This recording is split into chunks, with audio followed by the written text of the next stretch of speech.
एक मिनट मैं आपसे पूछना चाहता हूं, मैं ਤੁਹਾਡੇ ਤੋਂ ਪੁੱਛਦਾ ਵੀ ਤੁਸੀਂ ਉਹਨਾਂ ਹਰੇਕ ਮਤਲਬ ਮੀਡੀਆ ਮਤਲਬ ਫਿਰਦਾ ਹਰ ਜਗ੍ਹਾ ਤੇ ਹਰ ਇੱਕ ਮਤਲਬ ਕੋਨੇ ਤੇ ਖੜਾ ਵਾ, ਉਹ ਹਰੇਕ ਨੂੰ ਇਹ ਪੁੱਛ ਰਿਹਾ ਤੁਸੀਂ ਤੱਕ ਇੱਥੇ ਕਿਵੇਂ ਆਏ ਹੋ, ਕੀ ਕਰਦੇ ਹੋ, ਤੁਹਾਡਾ ਮਕਸਦ ਕੀ ਆ। ਮੈਂ ਤੁਹਾਨੂੰ ਪੁੱਛਣਾ ਚਾਹੁੰਦਾ ਵੀ ਜਿਹੜੇ ਕੇਂਦਰ ਸਰਕਾਰ ਨੇ ਇਹ ਕਾਲੇ ਆਰਡੀਨੈਂਸ ਨਹੀਂ ਰਹਿ ਗਏ, ਹੁਣ ਇਹ ਕਾਲੇ ਜਿਹੜੇ ਕਾਨੂੰਨ ਲਾਗੂ ਹੋ ਚੁੱਕੇ ਆ, ਇਹ ਤੁਸੀਂ ਇਹਨਾਂ ਬਾਰੇ ਕੀ ਕਹਿਣਾ ਚਾਹੁੰਦੇ ਹੋ ਵੀ ਜਿਹੜੇ ਪੰਜਾਬ ਤੇ ਹਰਿਆਣਾ ਜਾਂ ਹੋਰ ਸਟੇਟਾਂ ਦੇ ਲਾਗੂ ਕੀਤੇ ਆ ਉਹਨਾਂ ਵਾਸਤੇ ਕੀ ਕਹਿਣਾ ਚਾਹੁੰਦੇ ਹੋ ਵੀ ਇਹ सही है या गलत है? मेरे से पूछे तो मैं डिटेल में बताना चाहूँ। बताओ बताओ हमें सबको, यहाँ पर जो भी लोग हैं किसी को नहीं मालूम होगा तो वो भी आपसे सुनना पड़ेगा। ठीक है, तो जो ये हमारे हाथ में रहेगा। अच्छा ठीक है, हम पत्रकार हमें, ठीक है, आप एक किसान है। पहला जो कानून है जिसके अंदर जमाखोरी को बढ़ावा दिया जा रहा है, एसेंशियल कमोडिटी एक्ट है।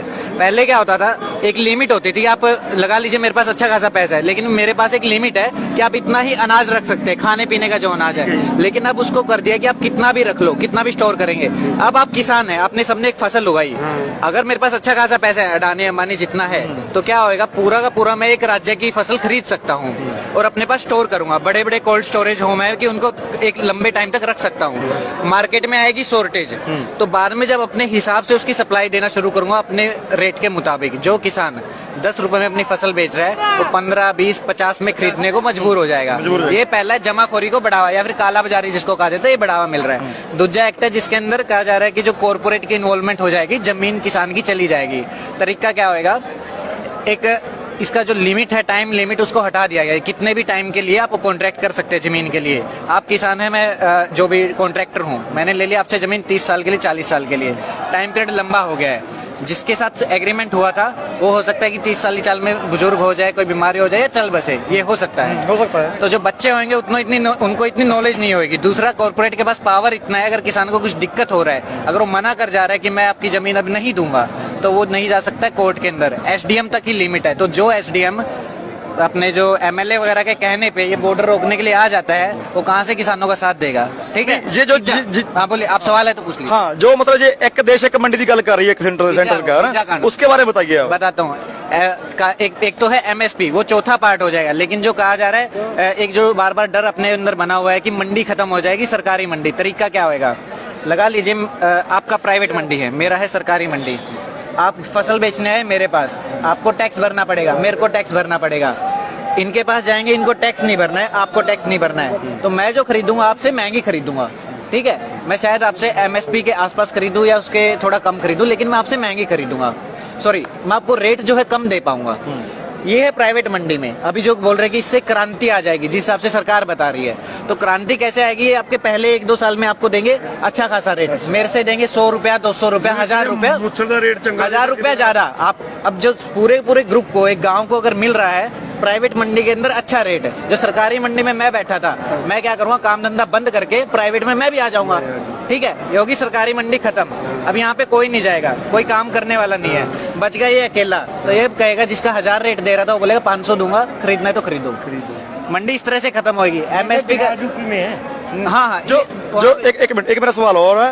कुछ फसलों पर सरकार ने एमएसपी लगा रखी है, ठीक है। हुण साडे पंजाब दे विच जो मक्की दा रेट सी ਜਾਂ ਕਣਕ ਜਿਹੜੀ ਸਾਡੀ ਵਿਕੀ ਆ 1925 ਰੁਪਏ ਰੇਟ ਸਾਡੀ ਕਣਕ ਦਾ, ਠੀਕ ਹੈ। ਉਸ ਤੋਂ ਬਾਅਦ ਜਿਹੜਾ ਅੱਜ ਦਾ ਰੇਟ ਆ ਉਹ 1400 ਰੁਪਏ 1500 ਰੁਪਏ ਰੇਟ ਆ। ਸਰਕਾਰ ਨੇ ਐਮਐਸਪੀ ਰੇਟ ਤੇ ਇਹ ਗੱਲ ਕਹੀ ਸੀ ਵੀ ਐਮਐਸਪੀ ਰੇਟ ਤੋਂ ਅਸੀਂ ਘੱਟ ਤੋਂ ਫਸਲ ਨਹੀਂ ਖਰੀਦਾਂਗੇ, ਪਰ ਹੁਣ 1400 1500 ਤੇ ਕਿਉਂ ਖਰੀਦ ਰਹੀ ਆ? तो सरकार जो खरीद रही है उस पर कार्रवाई क्यों नहीं कर रही? वही तो नहीं करना चाह रहे हैं ना। नहीं, पर ये कानून उसके लिए फायदेमंद है ना उनके लिए। तो मैं बताता हूँ, मैं इसका जवाब नहीं दे सकता, इसका जवाब सरकार देगी। लेकिन डिमांड तो यही है ना कि इसकी गारंटी दो, जो नहीं खरीद रहा है उसको सजा दीजिए। डिमांड, इसी डिमांड के लिए यहाँ पे किसान बैठे हैं। तो यही हम जब सरकार से पूछते हैं तो सरकार जवाब नहीं दे पा रही है, ये बात है। तो इसका जवाब मैं तो नहीं दे पा। आपका तो ये आपका ये राइट है ना, बस हमारे लिए तो क्या नहीं, कैसे राइट हो जाएगा जब आप हमारे साथ नहीं है।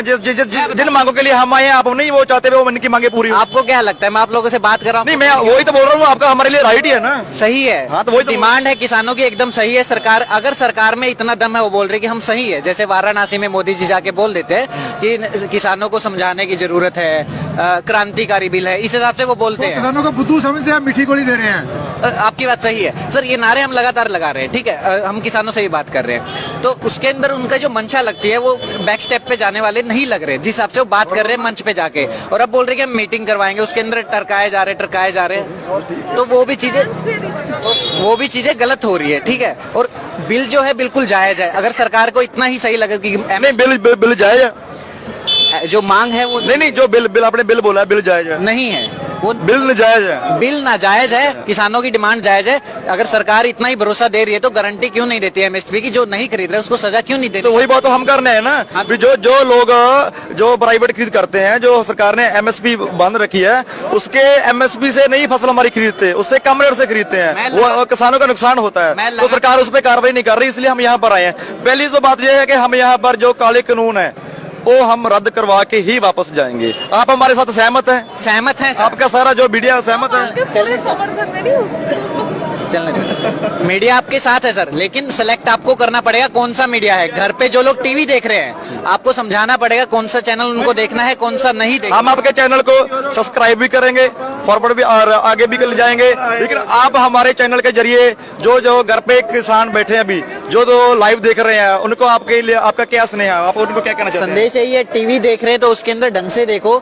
जो भड़काऊ चीजें हो रही है, लगातार बताई जा रही है कि किसान जाके हिंसा फैला रहे हैं, ये चीजें बताई गई थी। मैं वो वर्ड यूज नहीं करना चाहता जो उन्होंने यूज किए हैं। और चैनल का नाम बता देता हूँ, जी न्यूज है, सबसे बड़ा जो चैनल, मतलब नहीं, आपका जी न्यूज से आप नहीं माइक कौन सा है, माइक कौन सा जी है? न्यूज से तो हमारा पारा चढ़ जाता है, वो तो हमें- हाँ, नहीं वो नहीं, चढ़ना लाजमी है सर, नहीं, वो ठीक है। वो पारा चढ़ना लाजमी है, हाँ। क्योंकि उन लोगों ने जिस तरीके से प्रेजेंट किया है, और खालिस्तानी बता रहे हैं वो तो वही चीज गलत है ना। वो हमारी पता नहीं कहाँ से एक वीडियो लिया उन्होंने, वही तब बोल भी रहे नहीं सुनते उनको, हम नहीं सुनते। और हमारा भाई ये क्या चीज कहते हैं? खाली हमारे कहने से नहीं होगी, आपको अपने अड़ोस पड़ोस में बताना पड़ेगा, अपने घर पे बताना पड़ेगा। ये जो भड़काऊ डिबेट हो रही है ना, जिसमें मजा आ रहा है लोगों को देखने में, वो चीज बंद करनी किसानों के पड़ेगी, बच्चे अब पढ़ देखना लेते हैं, बंद अब करना वो पड़ेगा। किसान- मैं बताता हूँ, ये जो संघर्ष चल रहा है आज से तकरीबन 5 महीने से पहले से चल रहा है संघर्ष। तो हम पंजाब में क्या हुआ, दिन पो रात जिद्दां कहते ਹੁੰਦੇ ਸੀ, दिन रात एक कर दी पंजाबियों ने, ठीक है। हर गली ਦੇ ਵਿੱਚ हर एक घर ਦਾ ਗੇਟ ਖੜਕਾ ਕੇ ਇਦਾਂ ਵੀ ਭਾਈ ਆਪਾਂ ਦਿੱਲੀ ਨਹੀਂ ਜਾਣਾ, ਆਪਾਂ ਨੂੰ ਸਰਕਾਰ ਨੇ ਜਿਹੜੇ ਕਾਲੇ ਕਾਨੂੰਨ ਲੈ ਕੇ ਆਂਦੇ ਪਰ ਰੱਦ ਕਰਾਉਣੇ ਆ। 100 ਦੇ ਵਿੱਚੋਂ 80% ਕਿਸਾਨ ਇੱਥੇ ਪਹੁੰਚੇ ਆ, ਜਿਹੜੇ ਨਹੀਂ ਪਹੁੰਚੇ ਉਹ ਵੀ 1-2 ਦਿਨਾਂ ਤੱਕ ਪਹੁੰਚ ਜਾਣਗੇ। भाई ये